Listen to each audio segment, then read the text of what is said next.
ରାସ୍ତାରେ ଗଲାବେଳେ ଦେଖିଲି ଗୋଟେ ପପି ଛୁଆଟେ ମରିକି ପଡ଼ିଛି। ଆଉ ଗୋମାତା ମାନେ ତାକୁ ଦେଖିକି ଡରୁଛନ୍ତି। ଆମେ ଭାବିଲୁ ତାକୁ ନେଇକି ଆମେ ଗୋଟେ ଜାଗାରେ ପୋତି ଦେବୁ।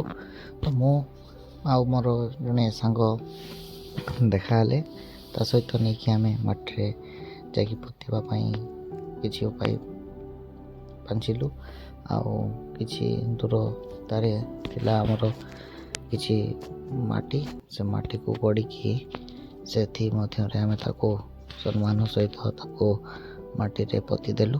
ଆଉ ରାସ୍ତାରେ ଭାଇମାନେ ଆମର ଗାଡ଼ି ଚଲାଉଛନ୍ତି, ଜୀବ ପ୍ରତି ଟିକେ ଧ୍ୟାନ ଦେବା ନିହାତି ଆବଶ୍ୟକ।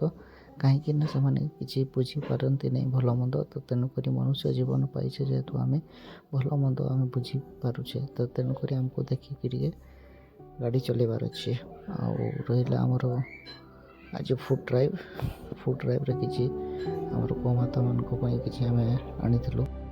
ଗୋମାତାଙ୍କୁ ଖାଇବାକୁ ଦେଇ ସାରିଲା ପରେ ଆମେ ସେଠୁ ବାହାରି ଗଲୁ। ଜୟ ଜଗନ୍ନାଥ, ଜୟ ମାତା ରାଣୀ। ଚାଲନ୍ତୁ ଦେଖା ହେବ ନେକ୍ସଟ।